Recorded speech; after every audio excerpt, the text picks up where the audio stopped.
یہ خیرات، برکات اور رحمتوں کے نزول کا مہینہ ہے۔ اسی مہینے میں قرآن مقدس بھی نازل ہوا۔ اللہ تعالیٰ نے لوح محفوظ سے آسمان دنیا پر یکبارگی یہ قرآن مجید اسی ماہ مبارک کے اندر اتارا، جس کو قرآن مجید نے کہا انا انزلناہ فی لیلۃ القدر، کہ ہم نے اس قرآن مقدس کو شب قدر میں اتارا ہے، اور شب قدر رمضان المبارک میں ہوتی ہے۔ دوسرے پارے میں اللہ رب العزت نے فرمایا شہر رمضان الذی انزل فیہ القرآن، یہ رمضان کا مقدس اور محترم مہینہ کہ جس میں اللہ نے قرآن مجید کو لوگوں کے لیے گائیڈ بک بنا کر، رہنمائی کرنے والا بنا کر بھیجا ہے۔ تو قرآن مجید کا تعلق اس ماہ مبارک کے ساتھ بہت گہرا ہے۔ قرآن اترا رمضان میں، اور قرآن میں اگر کسی مہینے کا نام ہے 12 مہینوں میں سے تو صرف رمضان کا ہے۔ اسی سے اندازہ لگا سکتے ہیں اگر ایک جسم ہے تو دوسرا روح ہے۔ 12 مہینوں میں سے کسی بھی مہینے کا نام قرآن میں سوائے رمضان کے کسی اور مہینے کا نام نہیں، صرف رمضان کا مہینہ، اسی کا تذکرہ اللہ رب العزت نے نام دے کر کے فرمایا ہے، جیسا کہ میں نے یہ آیت تلاوت کی کہ شہر رمضان الذی انزل فیہ القرآن، کہ ماہ رمضان جس میں اللہ نے قرآن کو اتارا ہے۔ تو رمضان کا تذکرہ قرآن میں اور قرآن کا نزول رمضان میں، اس لیے اس کے ساتھ تلاوت کا اہتمام ہونا چاہیے۔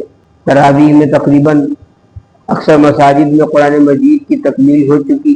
یہاں ایک بات یہ بھی قابل غور ہے، بہت سے لوگ قرآن مجید مکمل سن لینے کے بعد تراویح ہی بند کر دیتے ہیں۔ وہ سمجھتے ہیں تراویح مکمل ہوئی، تراویح مکمل نہیں ہوئی، قرآن مکمل ہوا ہے۔ اور عجیب بات یہ ہے کہ تراویح میں قرآن مجید سننا، مکمل قرآن مجید تراویح میں سننا، یہ سنت غیر مؤکدہ ہے۔ اگر کوئی تراویح میں مکمل قرآن نہ سنے تو گنہگار نہیں ہوگا، لیکن پورے مہینے تراویح پڑھنا یہ سنت مؤکدہ ہے۔ اگر کوئی شخص تراویح چھوڑ دے گا تو وہ گنہگار ہوگا۔ سنت مؤکدہ کو مسلسل اگر چھوڑا جائے تو اس پر گنہگار ہوتا ہے، اس کا حکم ہے۔ تو اب تراویح وہ زیادہ مؤکد تھی بالمقابل پورا قرآن مجید سننے کے، لیکن الٹا معاملہ ہوتا ہے کہ قرآن مکمل ہونے کے بعد لوگ تراویح میں پڑھنے میں کوتاہیاں شروع کر دیتے ہیں۔ اس لیے پورے مہینے تراویح پڑھنی ہے، ہم آپ اس کے پابند ہیں۔ بہرحال جو مجھے عرض کرنی ہے بات وہ یہ کہ اللہ رب العزت نے اس ماہ کو جو فضیلت عنایت فرمائی ہے، ان فضائل میں سے ایک فضیلت یہ ہے کہ اللہ رب العزت نے اس ماہ میں فرض کے ادا کرنے کا ثواب 70 گنا بڑھا دیا۔ اس ماہ مبارک میں جو بھی فرض ادا کیا جائے گا اللہ تعالیٰ 70 مرتن، گویا کہ 70 مرتبہ اس نے وہ فرض ادا کیا ہے، اور ایک نفل عمل کا ثواب اللہ تعالیٰ فرض عمل کے برابر دیتے ہیں۔ نفل عمل کا ثواب فرض عمل کے برابر۔ عام صدقہ اگر آپ دے اللہ کے راستے میں، زکوٰۃ کے علاوہ اگر آپ خرچ کریں تو اس خرچ کرنے پر زکوٰۃ کی ادائیگی کا ثواب ملتا ہے۔ اسی طرح نفل نماز پڑھی جائے تو اس نفل کی ادائیگی پر اللہ تعالیٰ فرض کی ادائیگی کا ثواب ملتے ہیں، اور فرض کی ادائیگی کا ثواب اللہ 70 گنا زیادہ بڑھا دیتا ہے۔ اسی وجہ سے ہمارے معاشرے میں، سماج میں، مسلم سماج میں یہ رواج ہے کہ اس ماہ مبارک کے اندر اپنی زکاتوں کی ادائیگی کا بھی اہتمام کرتے ہیں۔ کیوں؟ ایک تو زکوٰۃ بھی ادا ہوگی، دوسرے اس قرض کی ادائیگی پر 70 مرتبہ زکوٰۃ کی ادائیگی کا ثواب ملے گا، وہ یعنی اللہ تعالی ثواب کو بڑھا دیں گے۔